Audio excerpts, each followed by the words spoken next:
versus Robert Thomas, PC 368935, present in custody, and this is on for sentencing. The parties want to make their appearances. Good morning, Your Honor. Pamela Cody and Kristi and Katie on behalf of the state. Good morning, Your Honor. Robert Grassley to Michael Horvath on behalf of Mr. Tellis. Any legal cause or reason why judgment should not be pronounced against you at this time? No. By virtue of the verdict returned by the jury in this matter, I hereby adjudicate you guilty of murder with use of a deadly weapon. Victim 60 years of age or older. Does the state wish to be heard? Just briefly, Your Honor, thank you. As the court well knows from sitting through this trial, the jury in this case found that Mr. Tellis willfully, deliberately, and with premeditation killed Mr. Gehrman. He did it by means of lying in wait, and it was inflicted on an older person. The jury also found that a deadly weapon was used, and Mr. Gehrman's age was, of course, over 60 at the time of the crime. Essentially, the jury found every single essential fact alleged by the state based on the investigation by Metro detectives. And they found that beyond a reasonable doubt after hearing from Mr. Tellis. The court gave him wide latitude to explain and offer evidence of all the hollow claims that he made pre-trial against detectives and elected officials. He made those same allegations at trial. He alleged detectives planted evidence. He alleged various conspiracy theories involving real estate companies. He claimed various detectives were unethical and that there were several corrupt officials involved in the circumstances he found himself in. The jury squarely and soundly rejected all of that. All of the theories offered by Mr. Tellis were rejected by the jury, and the jury was left with the facts and the evidence that have always been there since the beginning of the case. And that is that Mr. Tellis planned this extensively. He drove to Mr. Gehrman's house. He was lying in wait, and he attacked him from a place of cover. And of course, Mr. Gehrman was 69 years old at the time it occurred. The court knows from the evidence in the trial that the planning was extensive. Mr. Tellis used taxpayer-issued resources to look up personal information about Mr. Gehrman. He scoped out Mr. Gehrman's neighborhood ahead of time, and then of course he attacked someone much older than him by surprise. His reason for doing this, we learned, was that he didn't like what Mr. Gehrman had written about him. He felt that Mr. Gehrman had cost him an elected position. This type of violence, this sort of political violence, because of being upset about an article that has been written about you, is unacceptable and dangerous to our community as a whole. Beyond that, Mr. Gehrman's position as a reporter for decades in Clark County, his death affects the community in a unique way. There are many people who were readers who felt like they knew Mr. Gehrman and relied upon him to supply them with information about various news within Clark County. And finally, and most importantly, the family of Mr. Gehrman lost a beloved family member, an uncle, and a brother. Based on all of these factors, the state respectfully asks for the maximum sentencing enhancement available to the court. We do have one victim speaker. Thank you. Mr. Tellis, do you wish to address the court? Yes, Your Honor. Thank you. First of all, I want to say that the family has my deepest condolences. They're, Mr. Gehrman was, very impactful in the community. He was, he made a difference. And we know from testimony by the family that he was a good brother and a good uncle. And I understand the desire to seek justice and have somebody accountable for this. But I did not kill Mr. Gehrman. And unfortunately, the people who should be held responsible, who should be brought to justice, the chances of that happening now, right this minute, are slim to none. But that said, again, my deepest sympathies to the family, and I wish them well as they navigate the rest of this tragedy. Thank you very much. Mr. Preston? Your Honor, I'll be brief. Your Honor was very attentive through this trial, which was lengthy. you know, the jury was able to hear the state's case, the defense's case, and they ultimately reached their verdict, and we're not here to question the verdict this morning.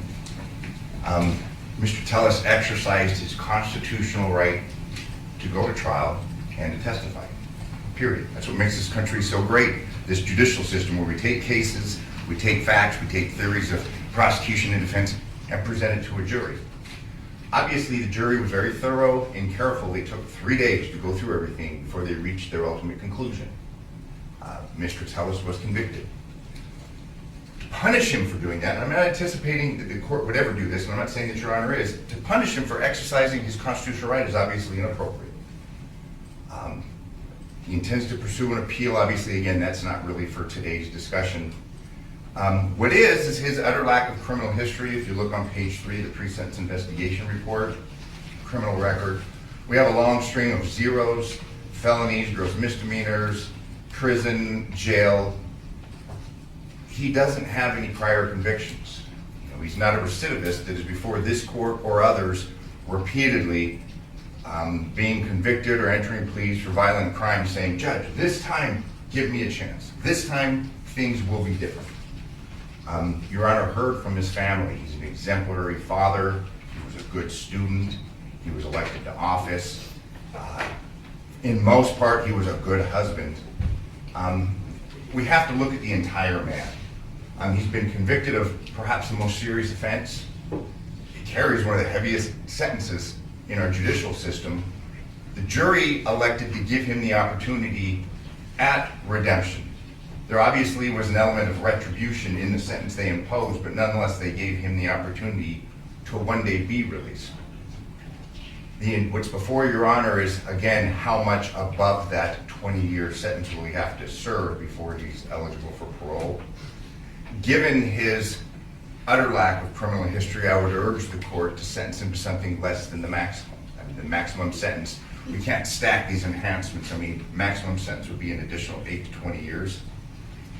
I'm going to urge the court to allow the parole board a bit more discretion. I would urge the court to consider a 1 to 10 year enhancement, which is allowable under statute, and allow the parole board to determine when he should be released.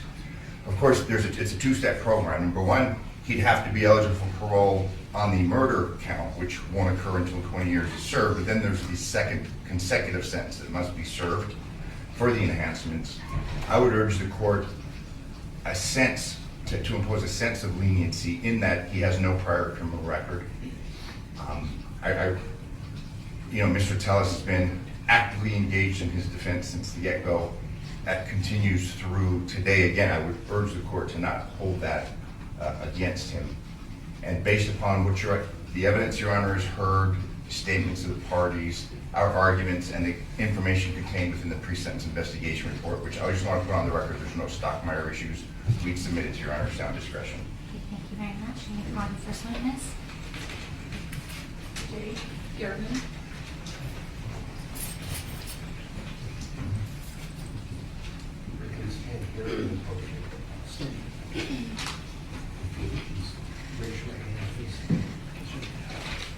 You do solemnly swear the testimony you're about to give in this action shall be the truth, the whole truth, and nothing but the truth, so help you God?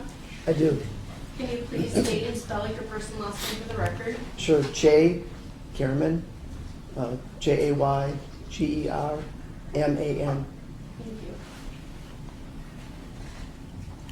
Good morning. Good morning, Judge. Thank you for allowing me to just talk a little bit.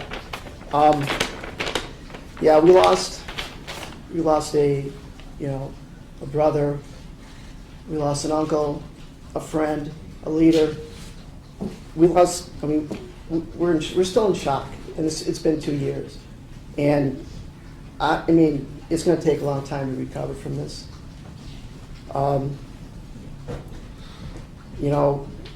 It's taken up this whole ordeal, the trial, the crime, the murder.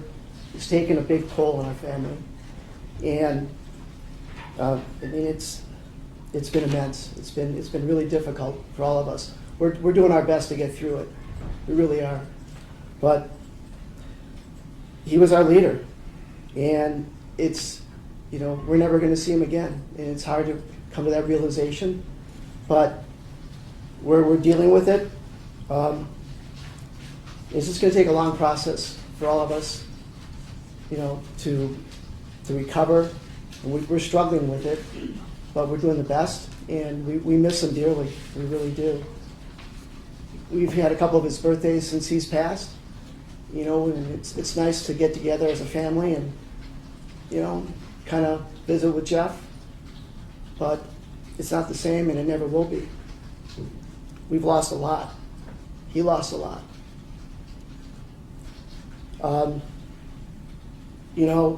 We have a lot of anxiety about the future safety of our family, if and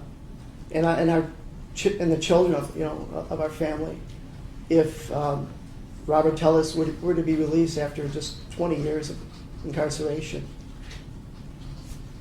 But thank you for letting me take a few minutes to talk about Jeff and our family. Thank you. And thank you for your testimony. Anything else? Not on behalf of the state. Okay, in accordance with the laws of the state of Nevada, this court does now sentence you as follows. In addition to the administrative assessment, the DNA fee, and the collection fee, you'll be required to submit to genetic marker testing. At this time, the court's going to sentence you to life in the Nevada Department of Corrections with parole eligibility beginning after a minimum of 20 years has been served, and after considering all the factors enumerated in NRS 193.165, the court's going to sentence you to a consecutive 8 to 20 years for the deadly weapon enhancement, for an aggregate 28 to life in the Nevada Department of Corrections. He has 771 days. Does the defense agree with that? Yes, we do. Okay, and the restitution, was there any objection to the restitution amount? No, Your Honor. And proposed restitution, the amount of $23,347.71 to the victim's family.